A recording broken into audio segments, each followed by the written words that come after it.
Assalamu alaikum, this is Maria Zulfikar welcoming you to the English news from Btv-Chattogram. Let's begin with the top stories. Chaitra Sankranti today. Various programs chalked out to welcome Bengali New Year tomorrow.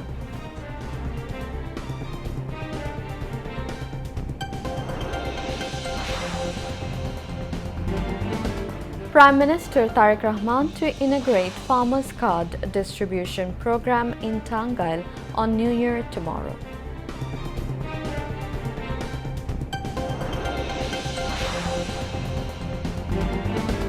Two-day festival bidding farewell to old year and welcoming new one begins in Chattogram. Chittagong University's Institute of Fine Arts busy preparing for the occasion. New Bangladesh to be built with unity of all ethnicities, says Chittagong Hill Tracts Minister.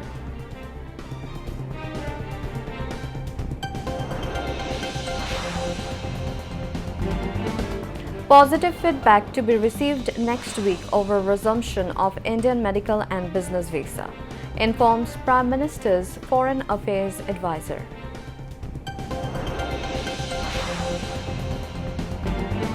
People have rights to be protected from misinformation alongside free flow of information, comments Information and Broadcasting Minister.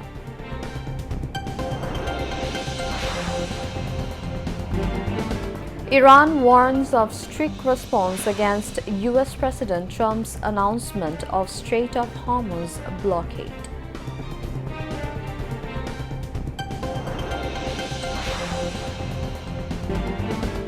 And BCB announces women's squad for three-match ODI series against Sri Lanka.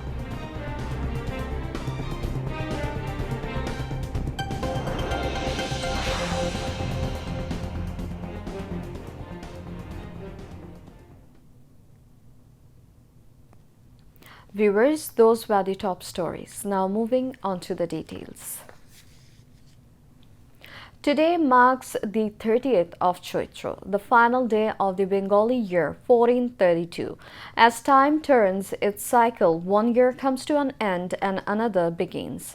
Chaitra Sankranti is an important part of Bengali heritage and culture, symbolizing the farewell to the sorrows, fatigue and burdens of the past year while preparing for a fresh start. The day is not merely the conclusion of a calendar year. It represents a symbolic moment of cleansing, shedding the weariness and gloom accumulated over time. It inspires a renewed sense of energy and determination to begin life anew. Among the hill communities, the occasion is celebrated through a vibrant three-day festival reflecting their unique traditions as they welcome both Chaitra Sankranti and the New Year. In rural Bengal, the atmosphere of Chaitra Sankranti appears even more profound and lively. Villages come alive with preparations to bid farewell to the hardships and failures of the outgoing year and to welcome the new one with hope. Although once observed within specific communities, the had now evolved into a universal celebration. Cultural organizations are actively working to preserve and promote this tradition, presenting the roots and heritage of Bengali culture to the new generation. The first day of the Bengali New Year 1433 will be celebrated across the country tomorrow, with vibrant festivities and cultural programs marking Pohela Boishakh. In the capital, this year's traditional rally has been named Boishakhi Shobha Jatra. The colorful rally will begin at 9 a.m. from the Faculty of Fine Arts at Dhaka University, drawing large crowds of people from all walks of life. The city is set to come alive with the spirit of Boishakh, featuring music, cultural performances and youthful enthusiasm. Multiple concerts have been organized in different parts of the capital, where popular singers and band groups will perform well-known songs. Meanwhile, RAB Director General Ahsan Habib Polash said Tight security measures have been taken nationwide to ensure a safe celebration of the Bengali New Year. Special commando forces have been kept on standby to counter any potential sabotage attempts. He made the remarks today while inspecting RAB's security arrangements at Ramna Bottomol and briefing the media on the nationwide preparations. The RAB chief added that 15 battalions will be deployed across the country to ensure a peaceful and festive celebration of Pohela Boishakh. On the occasion of Pohela Boishakh, Prime Minister Tariq Rahman will inaugurate the nationwide distribution program of the Farmers Card at Tangail Shodor tomorrow. In the first phase, more than 22,000 farmers from 11 blocks in 10 upazilas across the country will be brought under this pilot government assistance project. The upazilas include Tangail Shodor, Shodor and Boda in Ponchogor, Shibganj in Bogura, Shoilukupa in Jhenaidao, Nisarabad in Pirojpur, Teknaf in Cox's Bazar, Kumilla Shodor, Goalondo in Rajbari, Jhuri Fultola block in Molavi Bazar and Islampur in Jamalpur. Small, medium and marginal farmers will receive this government support. Gradually, all farmers in the country will be brought under the Farmers Card program.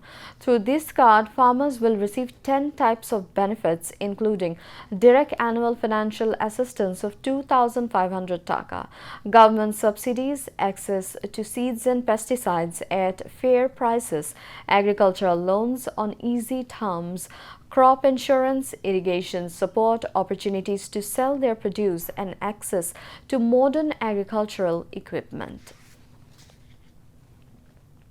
Telenor Group President and Chief Executive Officer CEO Benedicte Skilbred Fasmer called on Prime Minister Tariq Rahman.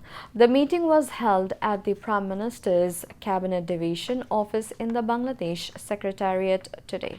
Prime Minister's Additional Press Secretary Atikur Rahman Ruman said the Telenor chief discussed the company's interest in developing the telecommunications sector and building digital infrastructure in Bangladesh. Benedicte Skilbred Fasmer also discussed the company's ongoing activities in Bangladesh. Telenor, a leading Norwegian telecom giant, presented various issues related to its investment and future plans in Bangladesh to the Prime Minister. Senior officials from the concerned ministries and members of the Telenor delegation were present at the meeting. The green hills of Chittagong University are being transformed into a massive Alpona-style canvas as the campus prepares to host its first full-scale Pohela Boishakh celebration. The Institute of Fine Arts has returned to the heart of the festivities to usher in the Bangla New Year 1433. The air at the Fine Arts Institute is thick with the scent of paint and the sound of bamboo being shaped. Students are working round the clock to create massive symbolic structures that will lead the traditional Boishakhi procession. The courtyard will host traditional folk activities and stalls are being set up to showcase local products and handicrafts. The university administration has backed this enthusiasm to ensure the scales of the celebration match its historical significance. As the dawn sun rises over the mountains tomorrow, the CU courtyard will once again echo with the iconic chant Esho He Boishakh Esho Esho. Chattogram City Mayor Dr. Shadat Hussain has inaugurated a vibrant two-day festival to celebrate the transition into the Bengali New Year at the historic CRB Shirishtola organized by Shomilito Bangla Nobobarsho Udjapon Porishod. Speaking at the inaugural ceremony, City Mayor described Pohela Boishakh as the festival of the soul for Bengalis. Through such ceremonies, we find our existence as a nation.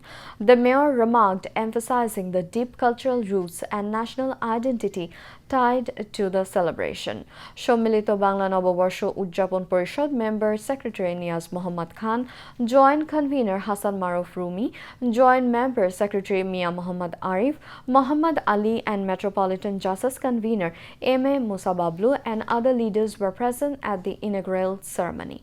This year, the New Year's Eve ceremony will be held from 7:30 a.m. to 6 p.m. on Pahla Boishakh at CRP. Chittagong Hill Tracts Affairs Minister Dipen Diwan said a new Bangladesh will be built with the unity of all ethnicities. The Biju, Shongrai, Boshu, Bishu, Bihu, Chongkran festival have been deeply intertwined with the lifestyle and culture of the people of the hilly region for a long time. He said this at a briefing with journalists after exchanging greetings on the occasion of Biju, Shongrai, Boshu, Bishu, Bihu, Chongran, Chonglan, Rangamati today. The minister said the traditions of many communities in the hilly region are gradually disappearing, which is worrying. It is important to preserve and restore these traditions. He said that the government is committed to the development of all backward communities in the country, including the Chittagong Hill Tracts, and to preserving their culture. Along with developmental activities in different regions, special initiatives are being taken to protect cultural heritage.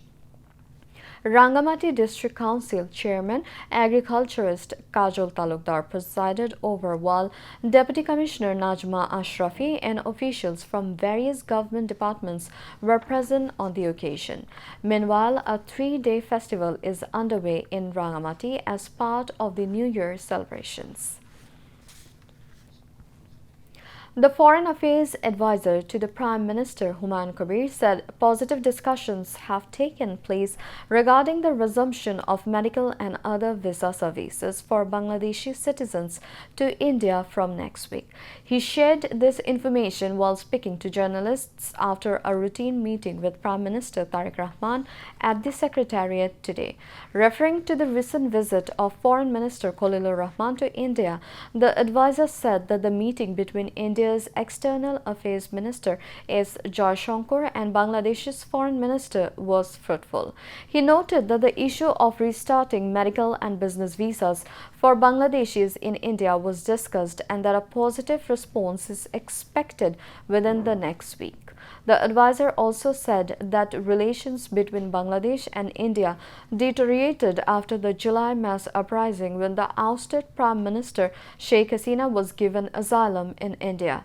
He added that during the previous interim government, bilateral relations had reached their lowest point. However, he expressed optimism that relations between the two countries can now progress positively. He further stated that during the meeting, Bangladesh conveyed to India that Sheikh Hasina, who has been sentenced to death for crimes against humanity, should not be allowed to use Indian territory to destabilize Bangladesh. He also added that Sheikh Hasina and the Army League are now irrelevant in Bangladesh's current political context. Information and Broadcasting Minister Zohiruddin Shapon said alongside the free flow of information and protecting citizens from misinformation is also fundamental rights. He made the remarks today while inaugurating a broadband fair at the China-Bangladesh Friendship Conference Center in the capital. The 3-day fair features internet service providers showcasing their products and services to visitors. The Information Minister emphasized that coordinated efforts among stakeholders are essential to ensure the benefits of the digital ecosystem reach the general public.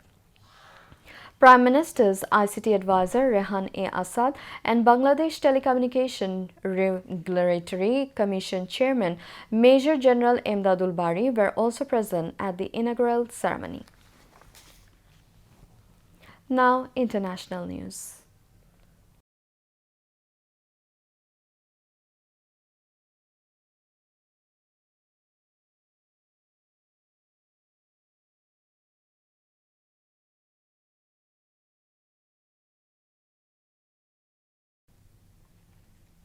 The U.S. military said it will begin a blockade of all Iranian ports at 14 hours GMT on Monday after U.S. President Donald Trump had announced the naval blocking of the Strait of Hormuz.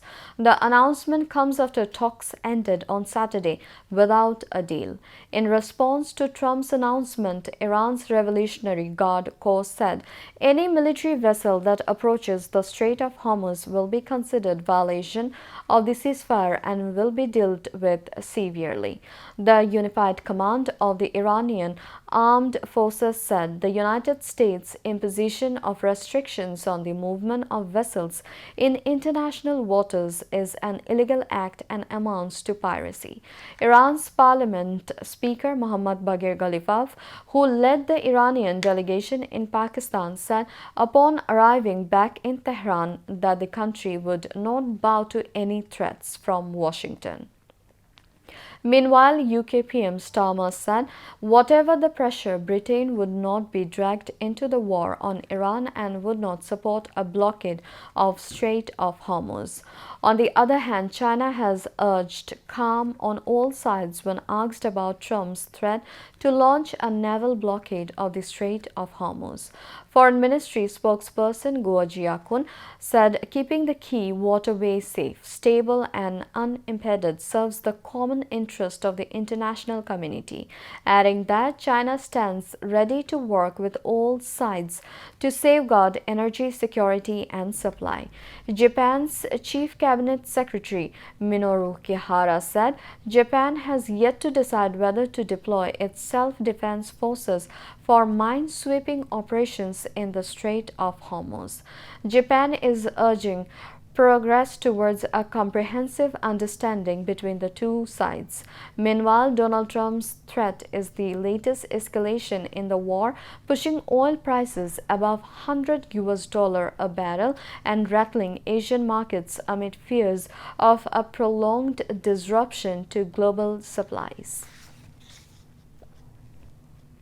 Israeli Prime Minister Benjamin Netanyahu said military operations in southern Lebanon will continue even inside the so-called safe zone. He said this after a brief visit in southern Lebanon. Following the visit, the Prime Minister went to an IDF outpost near the border. Benjamin Netanyahu said the war is still going on with Israel's enemies now fighting for survival. After Israeli Premier Benjamin Netanyahu had visited troops in southern Lebanon, Lebanese Prime Minister Nawaf Salam said he was working to stop the Israel-Hezbollah war and ensure the withdrawal of Israeli forces. Meanwhile, Lebanese official media reported extensive Israeli strikes across the country's south on Sunday as the health ministry said at least 5 people were killed and the war's overall death toll rose to 2,055. The state-run National News Agency reported Israeli attacks on around 30 locations in the country's south on Sunday. Israel said the fragile Middle East ceasefire does not apply to its battle with the Iran-backed Hezbollah group and has kept up its attacks on the country while the militants fight back. The Saudi Ministry of Hajj and Umrah announced a critical update regarding the upcoming Hajj season, mandating the only specific Hajj visas will be recognized for performing the sacred pilgrimage. This regulation applies to all pilgrims arriving from outside the Kingdom of Saudi Arabia. In a statement, the ministry emphasized that the Hajj visa is the only legally authorized means for international visitors to participate in the rituals. The ministry clarified that individuals holding visit visas, transit visas, Umrah visas, and tourist visas will not be permitted to enter the holy sites or engage in the formal Hajj proceedings. while international pilgrims must secure the designated Hajj visa. Citizens and expatriates residents must complete their booking process through the Nusuk application. Following a successful booking, residents must obtain an official Hajj permit to participate. The Saudi government reiterated that these measures are in place to ensure the safety and organized management of the millions of pilgrims expected to arrive for the annual pilgrimage. Now, sports news.